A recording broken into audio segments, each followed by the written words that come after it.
June is making plans for entertaining a few of her friends at a buffet supper. She asks advice well ahead of time. She has learned that what is correct in terms of etiquette is also highly practical and logical.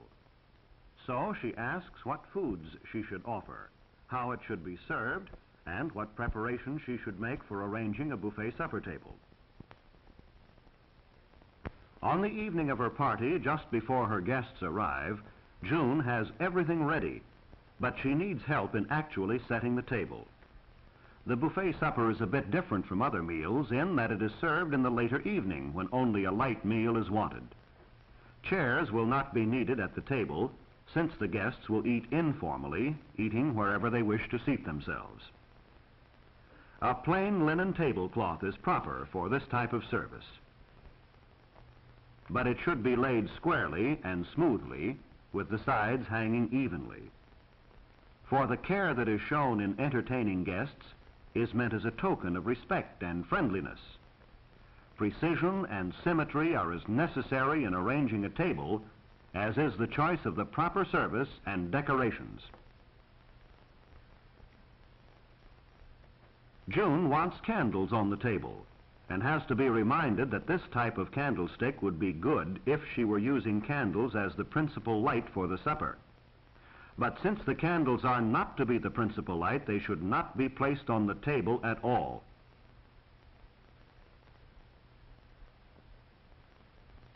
However, her centerpiece of fruits is a proper choice. It is attractive without being obtrusive, and it is not expensive. But it should be placed exactly in the center of the table. June enjoys the compliment on her centerpiece, but she still has a problem before her in arranging the table so that her guests can serve themselves without getting in each other's way. The answer is simple. Place things around the table in the order in which each guest will help himself. First, the knife and forks. These should not be stacked, but laid out singly. Staggering the forks helps the guest to pick one up easily. Each rule of etiquette has a logical explanation of this kind, and what may seem to be a small detail is still a way of showing consideration for a guest. The same principle applies naturally in larger matters. The buffet supper as a whole is designed as a simple meal which can be eaten simply.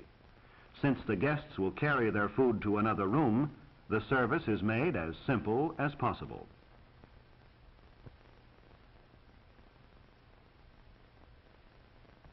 A single hot dish is offered and kept warm in a casserole. It may be a meat pie, macaroni and cheese, or whatever you prefer.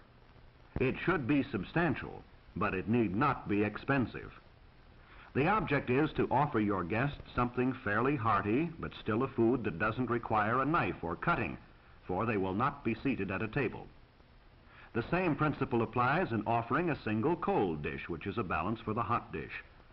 June has prepared individual salads which can be placed on the same plate as the hot food and can also be eaten easily without awkwardness. The main dishes are spaced about the table so that each guest, as he goes around the table helping himself to each dish, will not be crowded but have ample room.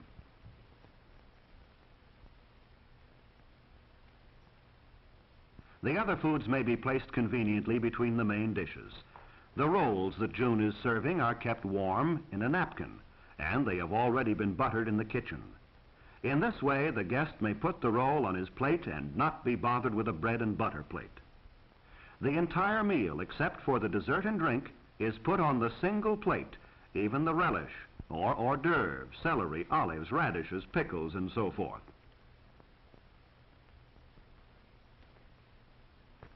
The dessert is served on separate plates, which have already been placed on the table. The offering of cake calls for another fork, and also in the serving for a cake knife and fork. The dessert forks are laid singly like the others. And now our table is completely set. June can be confident and proud of her arrangements. She has a pleasing and proper meal prepared for her guests. There is a hot casserole dish, hot buttered rolls, cold individual salads, relish. For dessert, there is cake. On the buffet are the drinks, milk and punch. For older people, there would be tea or coffee. The guests will help themselves from the tall pitchers. But now everything is ready, and we can be certain that each guest will be fully aware not only of the food, but of the attractiveness and convenience of the table arrangement. The table arrangement will be seen in itself as a gesture of consideration for the guest. And here is the soul of etiquette, the proof of courtesy and friendliness.